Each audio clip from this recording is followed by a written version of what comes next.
Bonjour, bienvenue sur Open Box TV, l'émission de géopolitique d'Alain Juillet. Alain Juillet, bonjour. Bonjour Claude. Nous avons un invité particulier aujourd'hui qui va nous parler économie. Oui. Économie de la France. Alors, normalement, nous sommes plutôt sur l'international, mais il se trouve qu'aujourd'hui, la situation de la France à l'international prend sa source au déclin de la France en interne, sur son économie, sa gestion, sa finance. Oui, c'est exact. Et donc, qui, mieux que Marc Toiti, comme Exactement. expert en économie et en finance, peut nous expliquer un peu les tenants, les aboutissants, et on va rebondir sur nos sujets de prédilection qui sont la géopolitique et la guerre économique. C'est un plaisir d'accueillir Marc Toiti, comme vous le connaissez tous, je crois que c'est un économiste fort connu, qui est, personnellement, j'avoue que je suis ravi de le recevoir parce qu'il fait partie des rares économistes qui n'a pas peur de dire ce qu'il pense, quelles qu'en soient les conséquences. Et si on regarde ce qui s'est passé, comme vous le rappelez, Claude, quand on voit ce qui s'est passé depuis un an, en particulier, le moins qu'on puisse dire, c'est qu'il a annoncé qu'on allait dans le mur, et bien maintenant on y est. Donc le problème, c'est qu'à l'époque où il a commencé à l'annoncer, peu de gens acceptaient de l'entendre. Il faut bien le dire, et ça, c'est toujours le problème auquel on est confronté dès qu'on commence à essayer de comprendre véritablement ce qui se passe et à le décoder. Alors, Marc Toiti, c'est un économiste, mais c'est aussi quelqu'un qui a son propre site. Hein, et peut-être qu'on pourra en dire un mot quand même. Oui, avec plaisir. Pour commencer. Oui, c'est Marc Toiti TV, donc voilà, ma chaîne YouTube, ce qui est devenu dramatique dans notre pays, qu'on adore tous évidemment, hein, parce qu'on a de la peine de voir ce qui est en train de se passer aujourd'hui. C'est que quand on dit la vérité, on est perçu justement comme complotiste ou autre. Alors c'est pour ça, moi, sur mon site, je montre tout ce que je dis. J'ai des graphiques qui sont sourcés, donc c'est des chiffres de la Banque de France, de l'INSEE, etc., du FMI et autres. Donc c'est important justement de visualiser, parce que le drame, c'est que quand on ne visualise pas, justement, on peut dire ce qu'on veut, on ne peut pas vérifier de ce qu'on dit.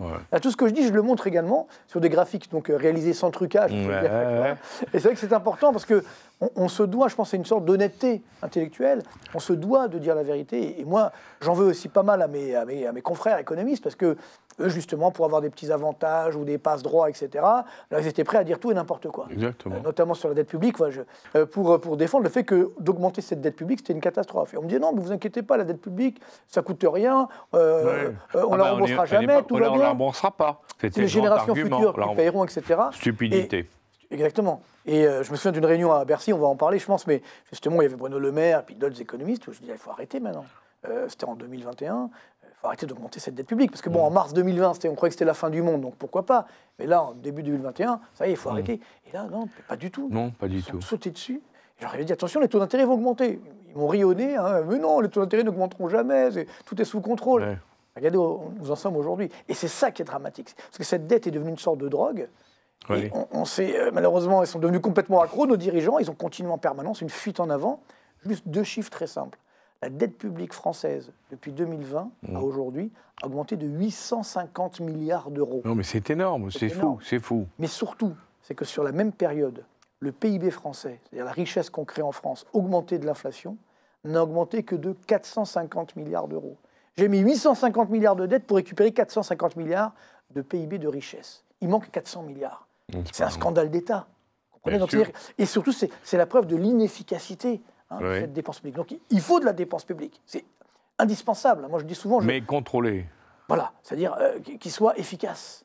Moi, je viens des cités HLM d'Orly. Vous voyez, maintenant, ça ne se voit plus. Mais c'est vrai que j'ai commencé très bas et j'ai réussi à m'en sortir grâce notamment aux aides, etc. Sauf qu'à un moment, il faut pouvoir justement s'en sortir. Il faut pouvoir travailler. Si on entretient justement la pauvreté uniquement avec des aides, c'est une catastrophe. Et c'est exactement ce qu'on fait depuis des années, d'où effectivement, malheureusement, ce déclassement de la France que vous dites, Alain. Et c'est ça qui est très, très triste. Mais quand on regarde, on dit la France était dans une position formidable jusqu'à il y a 20 ans. Alors, on était en avance par rapport à l'Allemagne. On avait moins de dettes que l'Allemagne. Non, c'est ça qui et c'est quand Schröder a commencé à changer les règles du jeu en Allemagne que nous, on a commencé à plonger. Il y a eu deux fissures, entre guillemets. D'abord, c'est les années 80-90, Mitterrand, etc. Mais à l'époque, elle avait une dette publique que de 20% du PIB. Oui, donc ça allait encore. Donc, ils ont commencé à ouvrir la boîte de Pandore de la dette publique, mais ça allait encore. Ça ne faisait pas trop mal. Et d'ailleurs, en 1990... Ça, c'est très important d'un point de vue international. Le poids, le niveau de la France en termes de PIB par habitant, c'est-à-dire la richesse par habitant, c'est un bon signe justement de richesse d'un pays, nous étions à l'époque 11e du monde. Pas mal. C'était bien, Au classement. On est combien aujourd'hui? 25e. Voilà, on était parmi les premières puissances du monde. Et malheureusement, on a été déclassé. Et vous l'avez bien dit, le deuxième déclassement, la deuxième fissure, ça a été effectivement en 2002, où l'Allemagne allait très mal. On allait bien mieux que l'Allemagne à l'époque. Ben oui, on allait beaucoup mieux que l'Allemagne. Les Allemands ont fait des réformes, à l'époque de Schröder, puis de Merkel. Et là, c'était la guerre de triage, si vous voulez. C'est-à-dire qu'eux, ils ont redémarré, puis nous, on a continué de plonger. Alors, malheureusement pour eux, ils ont fait la grave erreur d'arrêter le nucléaire, ce qui paye encore évidemment. Et ça, ils le payent très cher aujourd'hui. Une grave erreur. Bien, nous le payons tous, nous le payons tous, parce qu'ils nous ont impacté aussi. Sauf que nous, malheureusement, on arrive, je pense, aujourd'hui à la fin du système. C'est-à-dire que voilà, cette fuite en avant doit s'arrêter. On n'arrête pas, justement, d'augmenter cette dette sans aucune conséquence positive. Et à tel point qu'aujourd'hui, nous sommes devenus la risée du monde. C'est-à-dire que si on regarde sur les 2 dernières années, il n'y a qu'un seul pays dans la zone euro qui a augmenté son déficit public, c'est la France. Tous les pays ont fait des efforts pour éviter justement les dérapages, après justement le corona, etc. Même l'Italie, par exemple. Et nous, on a continué d'augmenter ce déficit, d'augmenter notre dette, en faisant aucun effort. À tel point qu'aujourd'hui, ça c'est complètement fou, le taux d'intérêt que paye la France sur sa dette publique est devenu supérieur au taux d'intérêt que paye la Grèce. Mais la Grèce, elle redresse ses comptes. Mais c'est ça le drame. C'est que pour les investisseurs, aujourd'hui, eh bien, la France est moins crédible que la Grèce, que l'Espagne, que le Portugal, pour réduire son déficit.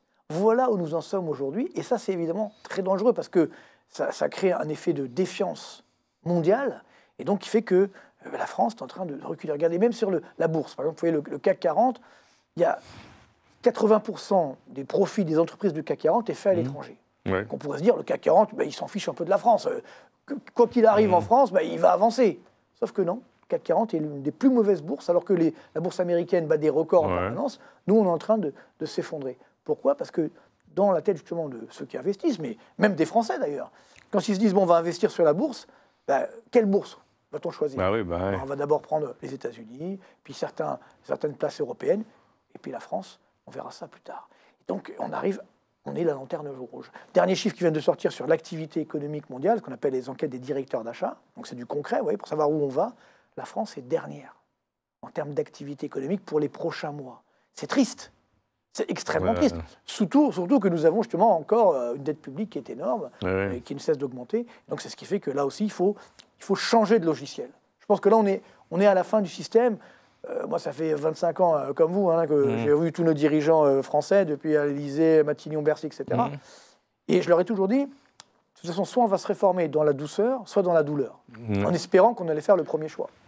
Et malheureusement, voilà. On est dans le second. On est dans le deuxième. On va réformer, c'est inévitable, on va moderniser, mais dans la douleur, malheureusement. Dans la douleur, parce que tant qu'on n'aura pas touché le fond de la piscine, je pense que la plupart des dirigeants politiques français, et de beaucoup de Français également, ne comprendront pas ce qui est en train de se passer. Et ils ne veulent pas l'admettre. Oui, ça, ils ne veulent pas l'admettre. Ils partent, même si on leur montre, ils ne veulent pas le reconnaître.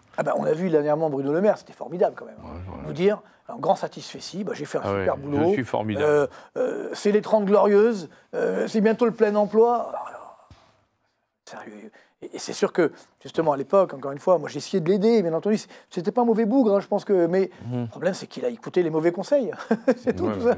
Et certains, malheureusement, qui savaient très bien que c'était dramatique, leurs propositions, notamment sur la dette publique, etc., qui ont laissé faire. C'est vrai qu'il y a eu ce qu'on appelle en théorie des jeux un aléa moral. C'est-à-dire, en fait, comme la dette publique était financée par la Banque Centrale Européenne, la planche à billets, les taux d'intérêt étaient à zéro. Même négatif parfois sur la dette publique. Donc du coup, on a dit bon. C'est la blague de Coluche, tant que je gagne, je joue. On y va, on continue comme ça, il n'y a pas de sanction. Et c'est ça le drame. C'est que des fois, il faut une petite sanction pour comprendre. Exactement. Seulement quand on se fait rattraper par la patrouille, comme on dit après, alors là, ça va très mal. Voilà. Et là, on y est. Exactement. Et sans parler des problèmes sociétaux. Que quand on voit effectivement, l'Assemblée nationale aujourd'hui, avec certains députés, je veux dire, c'est devenu long. C'est lamentable. Vous imaginez ça ? Moi, je n'ai pas beaucoup d'investisseurs américains ou européens, et même asiatiques, ils ne comprennent pas ce qui se passe. La France a quand même, heureusement, d'un point de vue mondial, vous le savez, nous avons toujours une bonne image quand même. Et aujourd'hui, le monde entier voit nos députés se taper dessus à l'Assemblée nationale. On est vraiment devenu n'importe quoi. Mais surtout, moi, ce qui me gêne, c'est la haine véhiculée par certains députés. Ce sont quand même des députés de la République. Ils véhiculent une haine incroyable. Ils alimentent justement... Une inculture. Une inculture. Mais tout le problème, il est là. Le problème de base, c'est vrai d'un point de vue géopolitique, mais également d'un point de vue économique, c'est qu'on a très peu de culture économique, quasiment Ouais, pas. vrai. On a une culture de lutte des classes. Mais c'est Quand pas la bonne. Quand je vois tous nos jeunes qui sont attirés par LFI, etc., des problèmes comme ça, je l'avais dit une fois à Mélenchon dans un débat, je lui ai dit, Monsieur Mélenchon, ce que vous proposez, on l'a déjà fait. Ça s'appelait l'URSS. Oui, et on a vu comment ça s'est terminé. On a vu le résultat. Ouais. Donc, comment aujourd'hui on peut oublier Ou Cuba. Ou Cuba, ou le Venezuela. Ou le Venezuela. Récemment, oui. Mais comment on peut aujourd'hui donner un crédit à ces personnes-là? Et moi, ce qui me rend fou, quand je vois des économistes universitaires dire mais non. c'est ça. Mais le problème, c'est qu'il y a des gens qui leur donnent crédit et que les autres les croient. Mais vous savez pourquoi? C'est parce que c'est du dogmatisme. Oui. En fait, ça, c'est ce qu'on apprend. Moi, j'ai été prof à la fac, à Sciences Po, etc. Ce qu'on apprend en première année d'économie. Alors, attention, si vous augmentez les impôts, surtout en France, où on est déjà numéro 1 du monde des impôts, vous allez casser l'activité économique. C'est clair. Vous allez réduire l'assiette fiscale, donc on va fonctionner plus, mais sur un gâteau plus petit. Donc à la fin, on aura moins de recettes. C'est du b.a.-ba, c'est du bon sens. C'est du bon sens. Et pourtant, aujourd'hui, il y a des économistes très intelligents, soi-disant, qui lui disent, non, nous, on a fait un budget, on va augmenter les impôts, et finalement, tout va bien se passer. C'est pas possible. C'est pas sérieux. Ce n'est pas sérieux. Même si je pense qu'il faut repenser les impôts, certainement supprimer certaines niches fiscales, etc. Il faut même d'abord baisser les impôts. Oui, ça c'est pour clair. Tout le monde, c'est clair. Les entreprises et les ménages, pour relancer la machine. Et ça, tous les pays l'ont fait. Tous les pays qui vont bien aujourd'hui ont baissé les impôts. C'est pas compliqué. Et parallèlement, il faut réduire les dépenses, notamment de fonctionnement, qui n'arrêtent pas d'augmenter. Ça, c'est un vrai scandale d'État. Parce que on me dit, en France, il y a beaucoup de dépenses sociales. C'est vrai. On a la chance d'ailleurs d'être en France grâce à ça. C'est à peu près 33% de dépenses publiques. Ce sont des dépenses de prestations sociales. Donc c'est pas mal. Sauf qu'on ne dit pas quel est le deuxième poste. Le deuxième poste des dépenses publiques, ce sont des dépenses de fonctionnement. À 32%. Vous vous rendez compte?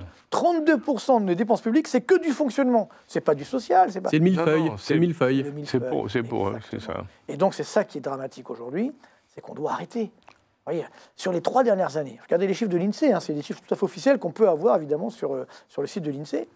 Les dépenses de fonctionnement ont augmenté de quasiment 16%. Sur la même période, les dépenses publiques totales de 12%. Vous vous rendez compte?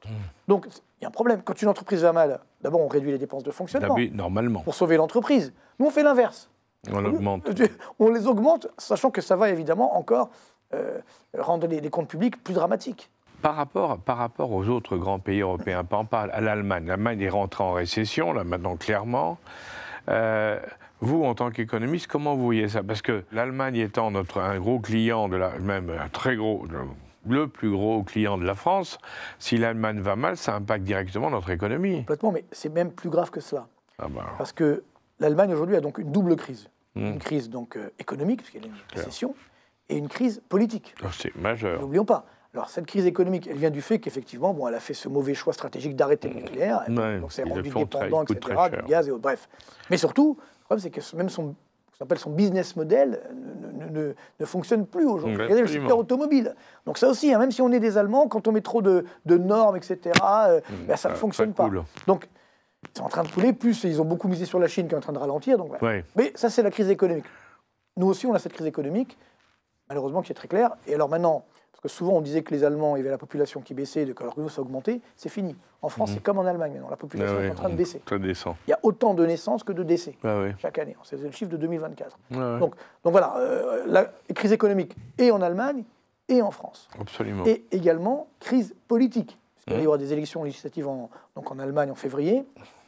Vraisemblablement, il n'y aura pas de majorité encore une fois. Ça sera donc, ils sont rentrés dans un cycle infernal. Comme chez nous, malheureusement. Donc, beaucoup. Double crise politique dans les 2 premières économies de la zone euro.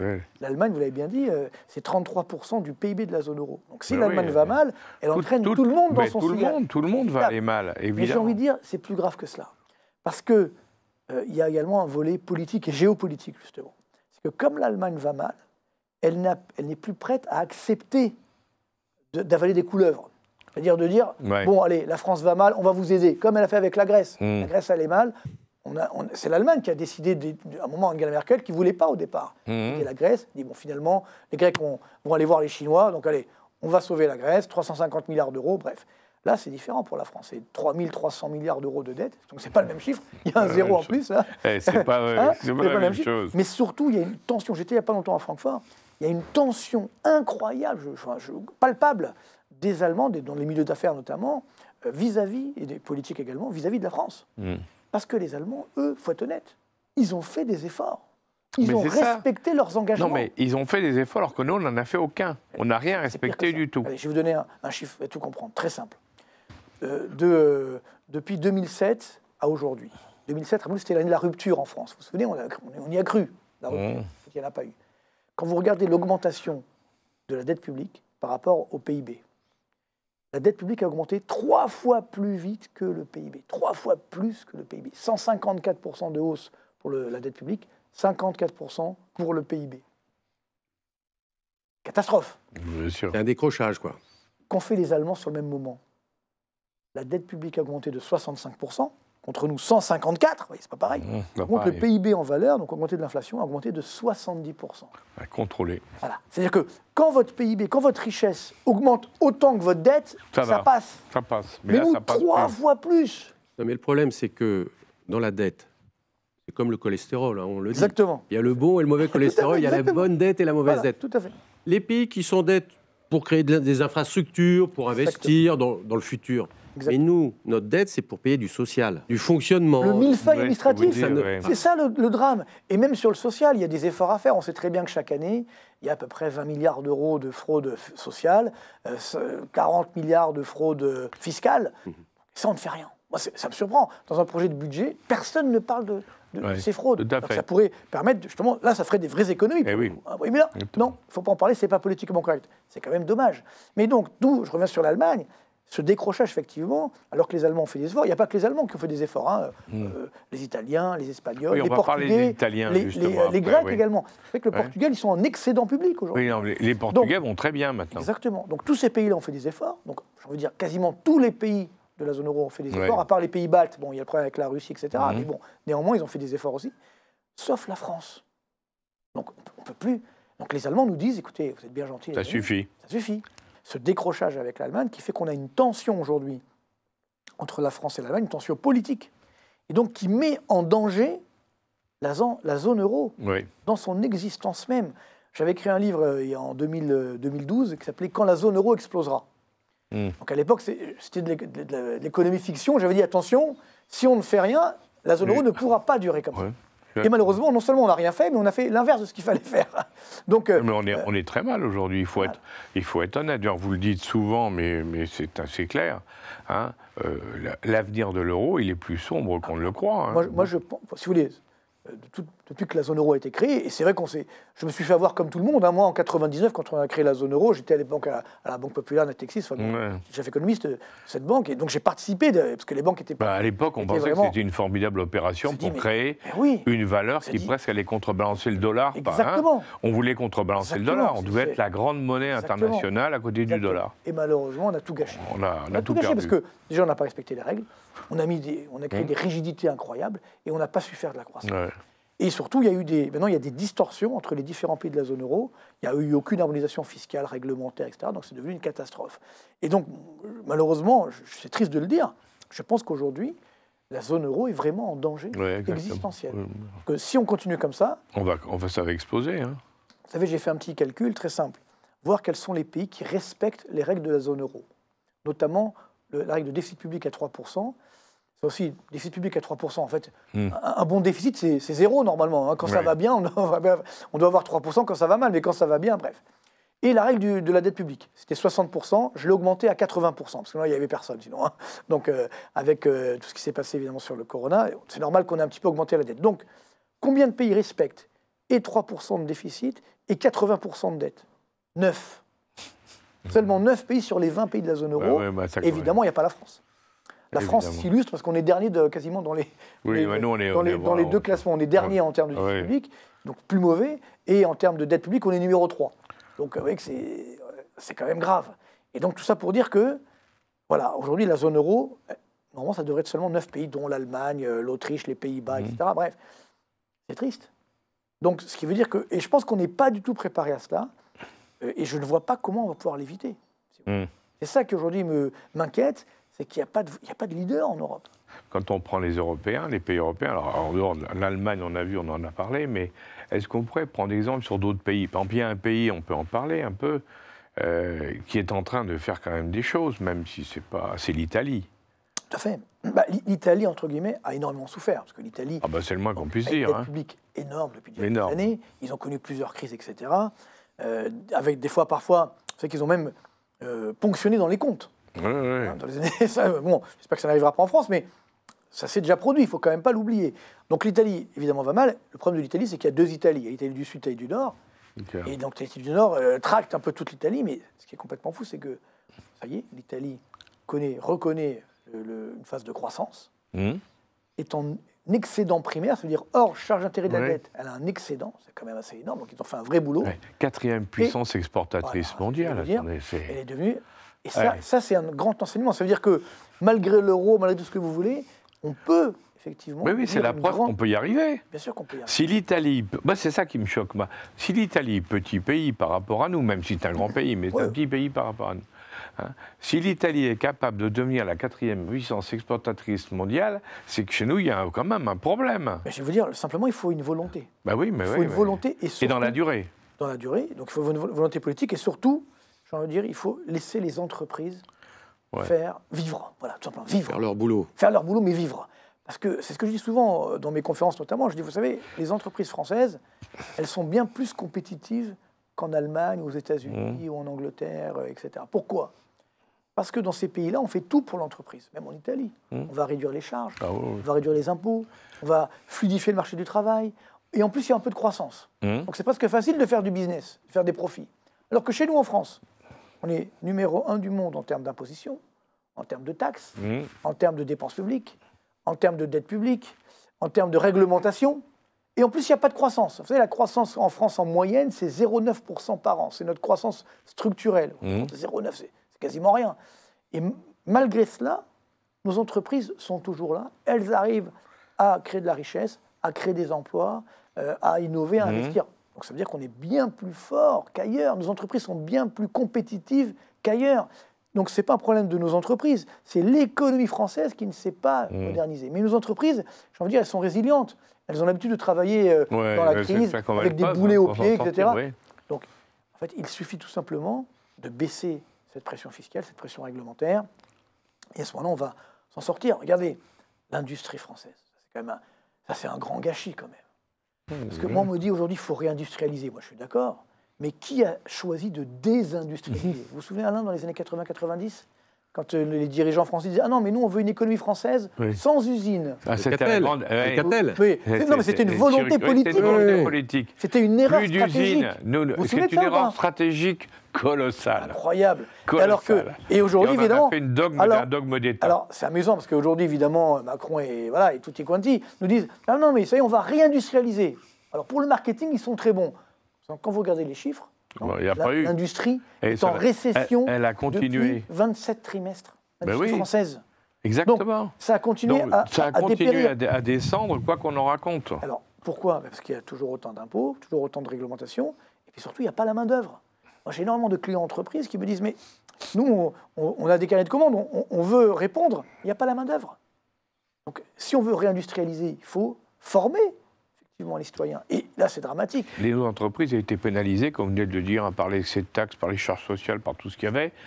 Le seul endroit où on récupérait un peu de compétitivité, c'était sur le prix de l'électricité, parce que nous, c'était l'énergie nucléaire. Et que lorsqu'on a supprimé la référence à l'énergie nucléaire et qu'on a adopté le prix péréqué européen pour le gaz, quelle erreur. On a enlevé la dernière avantage compétitif qu'on avait par rapport aux Allemands et aux autres, on l'a carrément enlevé. C'est bien ça, on est bien d'accord. Tout à fait, bien sûr. Mais ça, c'est pareil. En fait, c'est catastrophique. Le drame, c'était ce mauvais choix des Allemands d'arrêter le nucléaire. Et donc, sachant que nous aussi, on a failli le faire. Ce que voulait un petit peu, moi, je me rappelle Macron au début, on va réduire de moitié le parc nucléaire. Vous vous souvenez de ça ? Après, il s'est rendu compte que c'était... Voilà. Après, il s'est rendu compte que c'est quand même une erreur. Donc voilà, on a la chance de garder cela. Maintenant, c'est sûr que, de par cette réglementation, évidemment, on n'en profite pas. Le nucléaire, etc., l'aéronautique, tout ce qui fait la force de la France, c'est quand même des inventions donc, françaises, des innovations des années 70 liées à la dépense publique. À l'époque, c'était l'État qui finançait l'investissement innovant. Maintenant, il n'a plus les moyens, il s'est tellement surendetté qu'il n'a plus les moyens de le faire. Et donc, vous avez vu toutes les révolutions technologiques des dernières années, on les a ratées. Et les GAFAM, il n'y a pas une seule française, ni européenne, c'est que des Américains. Pourquoi ? Parce qu'effectivement, il y a des fonds d'investissement qui investissent dans ces entreprises sur 40 ans, donc en prenant des risques. C'est ce qu'on appelle les fameux fonds de pension, si vous voulez, et ce qui, à ce moment-là, permet de financer l'investissement. Alors que nous, on n'a pas cet acteur financier. Et comme l'État n'a pas les moyens, il y a les banques, mais elles ne peuvent pas s'engager sur 40 ans, et donc on n'y arrive pas. Et c'est pourquoi aujourd'hui, on est déclassé également d'un point de vue de l'innovation et de la technologie. C'est quand même dramatique. Est-ce que vous pensez justement, alors là on va faire un saut, on va basculer de côté de l'Atlantique, puisqu'il y a l'élection bien sûr de Donald Trump, qui annonce des mesures dans tous les domaines, d'ailleurs plutôt décapantes, je dirais comme ça. Comment vous voyez ça, cette tentative, cette volonté qu'il a avec son équipe de recentrer l'application de la doctrine de Monroe, de se recentrer sur les États-Unis et de ne pas hésiter à véritablement se protéger par tous les moyens et d'attirer les autres? Comment vous voyez ça? Vous pensez d'abord qu'il a des chances de succès ou pas? Et nous, quelles vont être les conséquences? Parce que l'Europe, quand on nous annonce, moi je ne sais pas si les gens s'en rendent bien compte, mais quand on vous annonce augmentation de taxes de 20% sur les produits importés, enfin, où on dit même, sauf certains pays amis des États-Unis, alors on me parle de la Pologne et de l'Italie, je me dis, alors si jamais, déjà qu'on va mal, si nous on se prend 20% de taxes en plus, là où on va? Alors, il y a deux choses. D'abord, les Américains, ça a toujours été America First. Ah, ça c'est clair. Ça, faut pas mais là, ils ont... Donc, moi je me rappellerai, enfin, j'étais très petit à l'époque, mais en 71, quand effectivement, Connolly, le secrétaire d'État au Trésor américain, on arrête la convertibilité du dollar en or, et il nous dit, le dollar, c'est notre devise et c'est votre problème. Donc ça commençait déjà. C'était clair. C'était déjà clair. Et ça continue. Ça continue. On a créé l'euro, mais ça n'a pas fonctionné malheureusement. Donc les Américains, c'est avant ce qui se passe. Et c'est très important, justement, pour eux, c'est que tant que le dollar reste la référence, le benchmark, comme on dit en anglais, eh bien, tant que le dollar est demandé pour lui-même, c'est-à-dire en tant que réserve de change et que, je dirais, monnaie de transaction, les Américains ne risquent rien. Parce qu'il y a une demande mondiale de dollars. Ah, mais c'est donc, clair. Le jour où ça s'arrêtera, effectivement, alors là les Américains vont s'effondrer. Et pour l'instant, il n'y a pas de concurrent. Les Japonais ont essayé avec le yen, ils se sont plantés. Nous, avec la zone euro, pareil. Les Chinois essayeront un jour, mais pas tout de suite, parce qu'il faut une devise forte. Et le yuan, déjà, c'est une monnaie... la monnaie des BRICS. Alors, ça, j'y crois pas trop, parce qu'un panier de monnaie, ça pose un problème. C'est comment vous vous couvrez, par exemple, pour acheter du pétrole. Que le pétrole en dollars, c'est facile, on peut se couvrir sur le dollar. Sur un panier de monnaie, c'est plus compliqué. Vous voyez, parce qu'il n'y a pas de liquidité. Donc moi, je pense qu'il faut une monnaie pour concurrencer le dollar. Une monnaie, vraie monnaie, nationale, avec un pays derrière. Ouais. Donc le yuan est un concurrent tout à fait légitime, mais sauf que le yuan, pour l'instant, c'est une devise... Il n'est pas convertible. Voilà, qui n'est pas convertible, pas assez, qui a le contrôle d'échange, surtout il n'est pas assez fort. Pour concurrencer le dollar, il faut une devise forte. Et si le yuan devient trop fort, déjà que la Chine va mal, elle va encore plus s'effondrer. Donc ça ne sera pas évidemment... les Chinois ne peuvent pas. Mais je pense dans une quinzaine d'années, ils pourront peut-être le faire. Et là, les Américains auront sa difficulté. Et Trump, justement, c'est assez amusant. Vous avez remarqué ce qu'il a dit? Il a dit, en fait, au pays, pendant sa campagne, il a dit qu'il irait voir tous les pays partenaires des États-Unis en disant, si vous gardez le dollar comme monnaie de transaction et dans vos réserves de change, je ne vous prends pas de droits de douane. Par contre, si vous arrêtez de prendre le dollar, là, c'est 100% de droits de douane. Vous voyez, vous avez vu, c'est énorme. Il défend le dollar. Mais voilà. À sa manière, il sait que c'est très dangereux. Mais bon, Trump, on sait qui il est. C'est un homme d'affaires. C'est un businessman. C'est pas un guerrier, c'est un homme d'affaires. Il fait des deals. Il est dans la négociation. Voilà. Donc quand il dit je vais vous mettre 25%, c'est pour descendre. Voilà. Quand il a eu son premier mandat, il avait augmenté les droits de douane sur certains produits chinois de 25%. Qu'ont fait les Chinois? Ils ont dévalué le yuan de 25%. Mais oui, et ça donc, fait du même montant, donc ça fait que finalement, il n'y avait aucun impact pour les produits chinois. Et la balance de commerce était la même, voire même augmentée pour les Chinois. Exactement. Non, par contre, c'est clair que, bon, les Américains ont joué cette volonté en protectionniste, et le drame, c'est qu'ils sont devenus, justement, indépendants énergétiquement. Et oui, c'est ça. Maintenant, ils sont allés grâce au gaz et pétrole de schiste. Ils sont indépendants énergétiquement, sur le gaz, le pétrole, ah oui, ça y est, complètement. Ils n'ont plus besoin de faire de guerre, entre guillemets. Et c'est ça qui est dangereux. Ce qui nous fait défaut à nous, c'est ça. C'est qu'on n'est pas indépendant. Ah non, c'est ça le drame. Heureusement qu'il y a le nucléaire encore, hein, mais ça ne suffit pas malheureusement. Oui, absolument. Et alors, sauf si demain on a des nouveaux EPA, etc. Mais pour l'instant, c'est pas encore le cas complètement. Donc on est dépendant du reste du monde. Et donc c'est pourquoi je pense que les États-Unis, et c'est ça ma grande tristesse, si je reviens par rapport à nous, c'est que les Américains, ils vont s'entendre avec les Chinois, avec les Indiens. Oui, ça, je suis sûr aussi. Et par contre, avec l'Europe, on sera le dindon de la farce, on sera le comme dernier, d'habitude. exactement. Et donc c'est ça qui est dangereux. C'est que vous avez vu ce qu'a dit Christine Lagarde là dernièrement. Elle a dit il faut que les Américains, faut qu'on achète des produits américains pour calmer Trump. C'est surprenant. Christine Lagarde, qui est patronne de la Banque centrale européenne, déjà elle a un devoir de réserve. Comment peut-elle dire ça? C'est un aveu d'échec, c'est un aveu de faiblesse. Oui, c'est un aveu de faiblesse. Complètement. Donc Totalement. tout ça pour dire que moi, vous savez, nous en France, on aime bien les boucs émissaires. Dire en fait, si ça va mal, c'est à cause des autres. D'abord, c'était Poutine, après ça a été le Mercosur, alors maintenant c'est Trump. C'est toujours l'autre, c'est jamais nous. Ça, c'est une certitude. C'est à cause des erreurs qu'ont fait nos dirigeants depuis des décennies et qui ont été malheureusement aggravées ces dernières années. Il faut se reprendre en main. Il faut se responsabiliser. C'est ce que font les Américains, ce que font les Chinois, ce que font les Indiens, etc. Il faut se reprendre en main, sinon, évidemment, ou même les Italiens, sinon, on va s'effondrer. Donc c'est quand même triste, parce qu'on a un pays formidable. Sans être chauvin, on a quand même un pays formidable. Non, mais c'est vrai. Donc on ne le dit pas assez, je pense. Ça paraît incroyable. Et on est en train de le gâcher.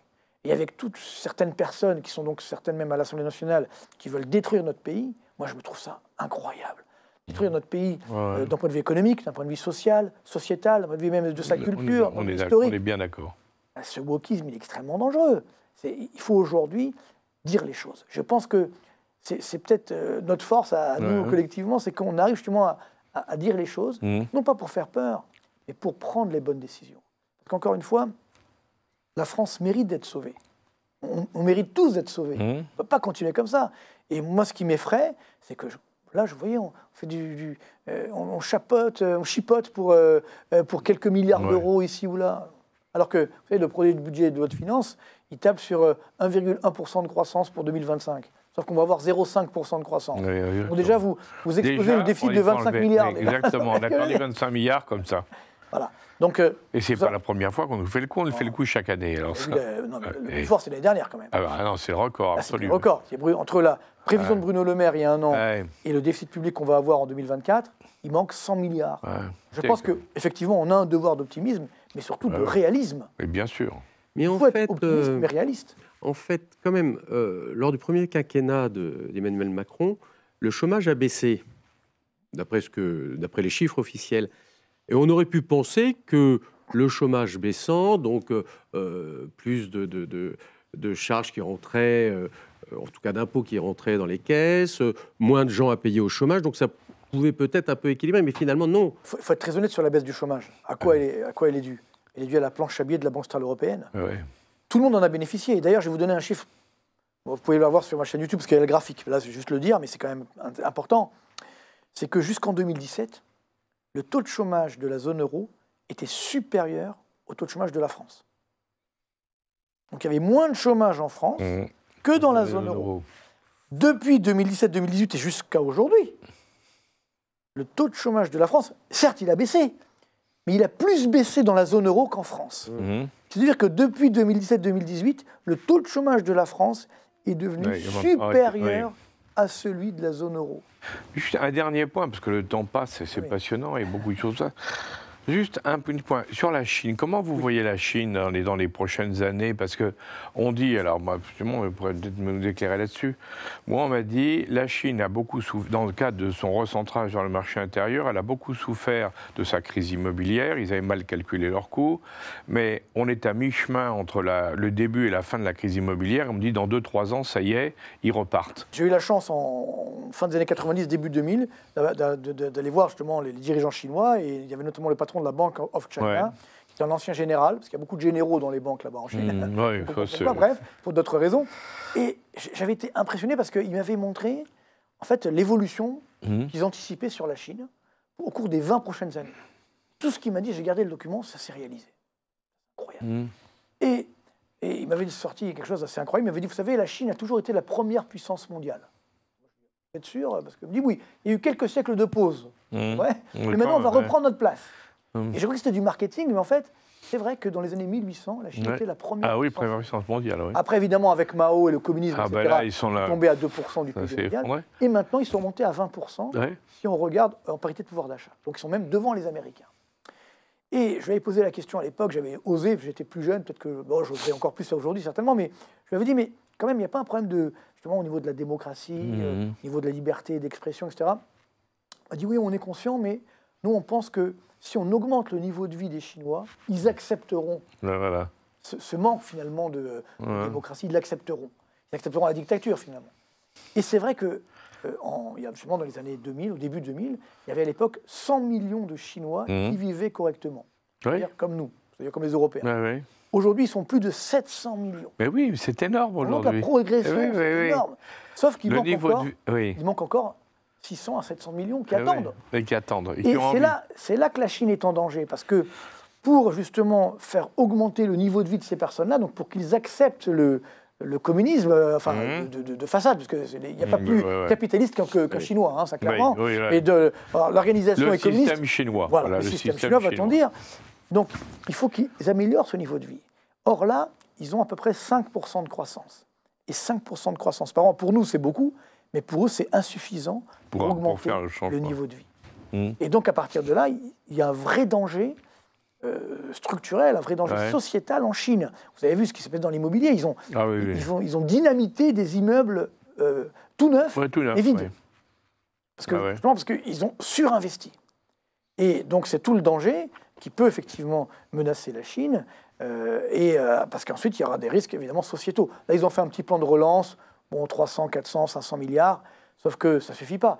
Ça, c'est juste de la relance conjoncturelle. Il faut faire des réformes structurelles. Donc là, c'est un point d'achoppement pour la Chine. C'est pourquoi je vous dis, c'est une chance pour les États-Unis, parce qu'ils n'ont pas les moyens de concurrencer le dollar. Pour le moment, oui. Mais par contre, il y a des moyens de redémarrage, mais ça va être, je pense, beaucoup plus dur que prévu, notamment, pas à cause tellement des Américains, mais à cause de l'Inde. Parce que l'Inde a pris des parts de marché à la Chine pendant justement le coronavirus, parce que les Chinois ont fermé tout le monde en permanence, alors que les Indiens, ils ont laissé vivre les gens. Ils ont joué l'autre côté, l'ouverture. À part le premier confinement, mais sinon ils ont laissé les gens. L'ouverture. Et donc ils ont pris des parts de marché à la Chine, et la Chine n'arrive pas à les récupérer. Et c'est là où ça devient dangereux pour nous. Que fait la Chine aujourd'hui ? Moi, je le vois au travers des entreprises que je conseille, ils sont en train de baisser leurs prix. Les Chinois, ils sont en train de faire du dumping mondial. Donc ils reprennent ce qu'ils faisaient au début, ils font une course à la taille. Donc ils préfèrent vendre à perte pour récupérer leur part de marché. C'est-à-dire que les produits chinois sont de moins en moins chers. Donc évidemment, pour nous, ça va encore nous prendre des parts de marché. C'est clair. Ça, surtout que les Chinois, ils ont arrêté de faire du copiage. Ils font aujourd'hui de l'innovation. C'est-à-dire que c'est la deuxième puissance mondiale en termes d'innovation derrière les Américains, et la première, par exemple, dans les énergies renouvelables. Regardez les voitures électriques, qui inondent le monde. Ils ont une onde de marché, ils dominent le monde. Cette volonté maintenant de retrouver une certaine hégémonie de la Chine est dangereuse d'un point de vue économique parce que ça rebat les cartes. Et c'est pour ça, tout à l'heure, si on rebondit sur Trump, c'est pour ça que le deal qui est en train de se faire là, au niveau mondial, c'est États-Unis, Chine, peut-être Inde. Malheureusement, nous, on n'y est pas. Comment on peut avancer ? Comment un pays avance ? Comment, a fortiori, une Europe avance avec des leaders charismatiques ? Aujourd'hui, on a qui ? On est personne. Il n'y a personne. Malheureusement. La réalité, c'est qu'on n'a pas. Il faut dire les choses. Au niveau européen, personne ne s'impose. Bien, effectivement, au niveau européen. Donc c'est ça, moi, qui m'inquiète, c'est que on a des leaders charismatiques, que ce soit effectivement aux États-Unis, en Chine, en Russie, en Inde. Là, pour le coup, là, c'est des vrais leaders. En Europe et en France, a fortiori, on en est très très loin. Alors non, pour le marketing, on est très bon. Et enfin, et encore. Oui, mais enfin, c'est pas. Voilà. Donc c'est ça qui, d'un point de vue géopolitique, m'inquiète. Et puis bien sûr. Après, il y a la puissance militaire. Parce que ça aussi, une des erreurs des dirigeants français, ça a été justement, comme il fallait réduire le déficit, mais ils n'osaient pas réduire les dépenses de fonctionnement. Alors, ils ont réduit sur le militaire qui était un point fort. La grande muette. Alors qu'on était le point fort. C'était un point fort français. Alors maintenant, ils se réveillent. Ah non, il fallait peut-être pas. Ah oui, mais c'est... un petit peu tard. Vous comprenez ? Donc ça aussi, je pense qu'il y a la puissance économique, puis également la puissance militaire, qui montre que justement, et d'ailleurs souvent la puissance militaire est utilisée pour la puissance économique, au travers de l'innovation. Vous comprenez ? Donc voilà, donc malheureusement, ce qui nous arrive, c'était prévisible. On n'a pas arrêté d'alerter, vous et moi d'ailleurs, et malheureusement, vous ne voulez pas regarder la réalité en face. Maintenant, ça y est, là, on est dedans, on est dans le mur, donc là, on n'a pas le choix. Il faut voir la réalité. C'est pourquoi j'ai toujours essayé d'influencer nos dirigeants en leur disant, arrêtez le déni de réalité. Il faut dire la vérité. Et même si des fois c'est un peu compliqué, toujours en proposant évidemment des issues de secours, parce qu'on en a effectivement des issues de secours, des moyens de redémarrer. Et c'est ça qui, à ce moment-là, pourra permettre de relancer l'économie française. Donc, moi, j'ai des solutions, effectivement, elles existent pour relancer la France, pour relancer nos entreprises. Donc, il faut garder le moral. Le problème, c'est que plus on tarde à prendre ces bonnes mesures, plus c'est compliqué et plus la France tombe, malheureusement. C'est une magnifique conclusion, parce qu'on ne pouvait pas rêver mieux, là. Mais exactement comme ça. Soyons optimistes, parce qu'il faut toujours garder l'optimiste. Certes, la situation est grave, mais elle n'est jamais désespérée. Voilà. Tout à fait. Comme disait le maréchal de Turenne, si je me souviens bien. On vient de faire un balayage très intéressant, je pense, un balayage avec un point de vue économique. En géopolitique, on parle beaucoup des relations, des rapports de puissance, des hommes, des pays. On parle pas assez, bien souvent, on ne parle pas assez d'un élément essentiel, un élément clé qui est l'économie. Et là, aujourd'hui, grâce à Marc Toiti, on a pu avoir une vision économique approfondie de tout ce qui se passe. Bon, on n'en sort pas plus heureux pour autant, mais on se dit qu'à partir du moment où on commence à comprendre, il y a peut-être une chance de s'en sortir. Une fois qu'on a fait le diagnostic, une fois qu'on a vu la réalité, on peut prendre les bonnes décisions. Le drame, c'est de ne pas voir la réalité, et on est sûr de ne pas prendre des bonnes décisions. C'est sûr, là on est cuit. Mais vraiment... Il ne faut pas avoir peur de l'avenir. Les crises font partie de la vie économique, font partie de la vie tout court, bien entendu. Donc, simplement, le danger, c'est de ne pas les regarder en face, de ne pas les affronter, parce que là, elles nous rattrapent. On est bien d'accord. Donc, j'espère que on aura un miracle. C'est le miracle de Noël, bientôt, on verra. Ah oui, maintenant Noël arrive, alors on ne sait jamais. Donc, pourquoi pas, pour pouvoir justement sauver la France, parce qu'encore une fois, il y en a besoin. Nous le méritons. Enfin, la France le mérite. On ne mérite pas de se trouver dans cette situation. Il m'arrive d'être un peu en dépression après des émissions uniquement avec Alain Juillet, mais là, Alain Juillet et Marc Toiti, je vais mettre quelques jours à m'en remettre. Non, on va prendre un petit whisky après, et on va quelques jours à m'en remettre, mais j'ai entendu parler d'espoir, donc il y aura un rebond. Les Français ont toujours répondu au rebond. Merci et à bientôt pour une prochaine émission. Au revoir.